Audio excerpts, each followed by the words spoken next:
बच्चों, पिछले वीडियो में मैंने आपको गोंड प्रजाति की कुछ सामान्य बातें बताई थी।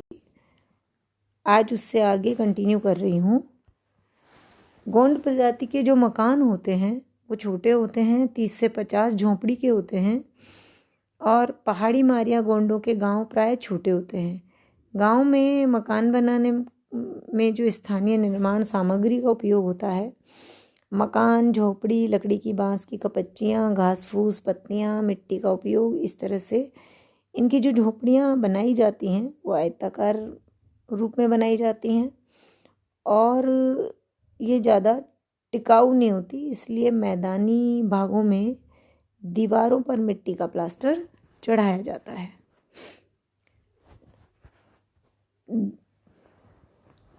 दीवारों में दोनों ओर ढलुआ छप्पर डाला जाता है ताकि घास फूस और पत्ते टहनियों की छाया हो सके। और मुख्य भवनों पर केलू या पकी हुई मिट्टी की टाइल्स भी छत पर बिछाई जाती है। झोपड़ियाँ 2 समांतर पंक्तियों में बनाई जाती है जिनके बीच में 6 से 10 मीटर छोड़कर रास्ता रखा जाता है। झोंपड़ियाँ और घर जो होते हैं वो छोटे छोटे होते हैं, जिनमें एक दरवाज़ा होता है, कोई खिड़की इत्यादि ये लोग नहीं रखते हैं। और कमरे के बाहर एक ऊंचा उठा हुआ चबूतरा होता है जिस पर मानव और पशुओं की आकृतियाँ बनाई जाती हैं। इनके मकान को जो बनाने में सामग्री लेते हैं ये लोग, उसमें जैसे साल वृक्ष की लकड़ी, घास और बांस का प्रयोग अधिक करते हैं।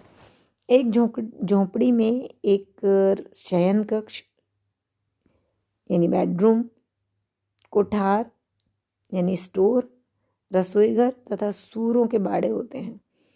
पहाड़ी मारिया के घर 3 भागों में बटे होते हैं। सामने के भाग को वरांडा कह देते हैं, दूसरे भाग को रसोईघर यानी अंगादी, और तीसरे भाग को पूर्वजों का स्मारक यानी लोनू कहते हैं। सभी झोपड़ियाँ फसल कटाई के बाद और पुरानी झोपड़ियों की मरम्मत वैशाख में की जाती है। या तो फसल कटाई के बाद बनाई जाती है और या पुरानियों की मरम्मत जो की जाती है वो वैशाख के महीने में जब नई फसल आ जाती है उस समय इनकी किया जाता है। यद्यपि गोंड स्थायी आवास वाली जाति है, फिर भी गोंडों के घरों में विशेष सामान नहीं होता।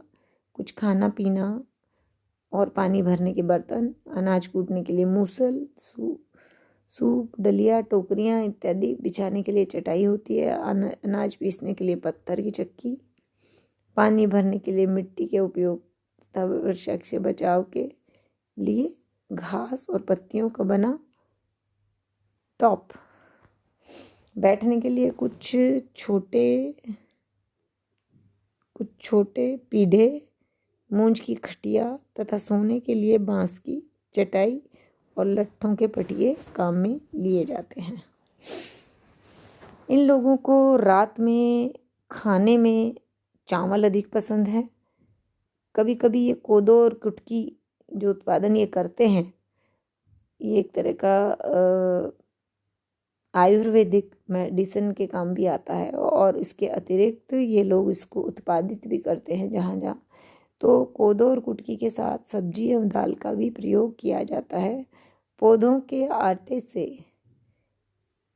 रोटी भी बनाई जाती है।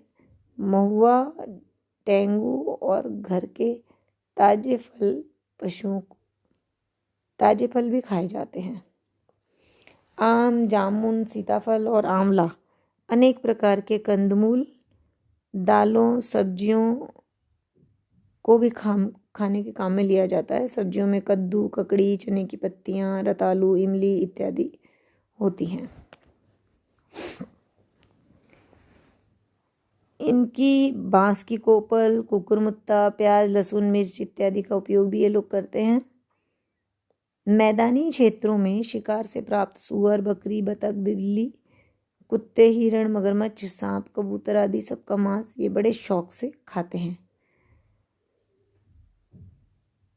इनके साथ साथ यहाँ मछलियाँ भी खाई जाती है। इस प्रकार ये लोग भोजन के भोजन में कंदमूल, मोटे अनाज, दालें, सब्जी, पत्ते, जमीकंद एवं पशु पक्षी सभी का उपयोग करते हैं। अतः यह सर्वभक्षी है, यानी इनको किसी भी जानवर का मांस मिल जाए ये वो भी खा लेते हैं, और किसी भी तरह का अनाज, उत्पादित अनाज इनको उपलब्ध हो जाए ये उससे भी अपना काम चला लेते हैं। इनमें मद्यपान का प्रचार अधिक होता है। ये लोग देशी शराब पीते हैं, खुद ही निकालते हैं उसे, और फूलों से मंडिया, ताड़ और खजूर के रस से ताड़ी और चावल से तांगा बनाने व पीने का प्रयत्न अधिक है। गांजा, भांग, तंबाकू, पान, सुपारी खाने का बड़ा रिवाज है, यानी ये लोग नशे के शौकीन हैं।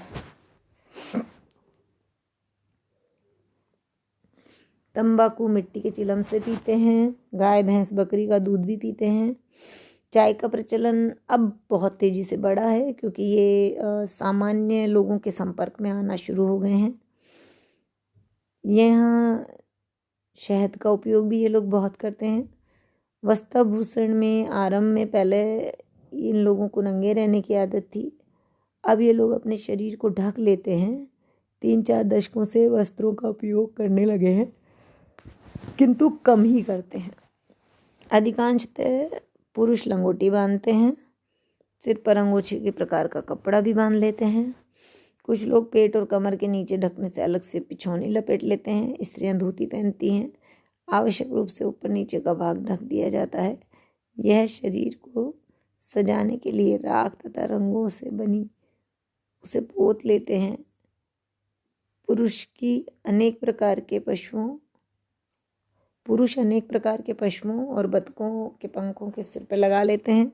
मतलब इन्हें सजने संवरने का भी काफ़ी शौक होता है। ये लोग जो उपलब्ध है उसी में अपना आकर्षण ढूंढ कर, तो जैसे बैलों के सींगों को सिर पे लगा लेते हैं। पुरुष जो हैं वो गले में सफ़ेद लाल मोतियों की माला पहन लेते हैं, कानों में मोटी बालियां पहनते हैं और सर में कंघी लगा के रखते हैं। महिलाएं अपने चेहरों पर, हाथों पर गोदने गुदवाती हैं, यानी तरह तरह के नाम लिखवाती हैं। ये नकली मोतियों, कांच, चांदी के सिक्कों तथा कौड़ियों की मालाएं, चांदी की हंसली गले में पहनती हैं, जूड़े में फूल लगाती हैं तथा सींगों की अथवा शीशम की कंघियां अनिवार्य रूप से रखती हैं। कमर में पीतल की छोटी छोटी घंटियों वाली करघनी पहनती हैं। कानों में छोटी बालियां, हाथों में कांच की चूड़ियां, चांदी के दस्तरबंद पहने जाते हैं। अब यहाँ जो त्योहार मनाए जाते हैं बच्चों, उसमें स्त्री पुरुष अपने आप को आकर्षक दिखाने के लिए नृत्य के समय विशेष प्रकार की पोशाकें पहनते हैं। ढोल, नगाड़े, बांसुरी इत्यादि इनके वाद्य यंत्र होते हैं। अर्थव्यवस्था में गोंडों का जो प्राचीन व्यवसाय है वो शिकार करना, मछली मारना था, लेकिन अब पशुओं के शिकार पे रोक लगा दी गई है। तो या तो ये चोरी छुपे उसका पशु का शिकार करें, या फिर अपने जो छोटे जानवर हैं उन्हें मारकर अपना जीवन चलाएं। तो पहले ये लोग चीते, जंगली भैंसे, हिरण इत्यादि को मार लेते थे। अब ज़्यादातर इनको हिरण, खरगोश और जंगली भैंसे ही कभी कभी मिलते हैं। सामान्यतः जब इनके यहाँ उत्सव होता है तब ये शिकार करते हैं और विष बुझे तीरों का इस्तेमाल करते हैं। खरगोश और छोटे जानवरों को जाली और फंदों में फंसाकर अपने काम चलाते हैं। गोंडों को जंगली पशु पक्षियों के विभिन्न रूपों और आदतों के बारे में पूरी जानकारी होती है, इसलिए इनको शिकार में 100% सफलता मिलती है। स्त्रियां पशुओं को शोरगुल मचाकर नदी की घाटियों में खदेड़ लाती हैं, और जब खदेड़ने के बाद जंगली पशु को फंसाने के लिए कई तरकीबें लगाई जाती हैं। अब कृषि का रिवाज भी काफ़ी बढ़ गया है, तो खेतों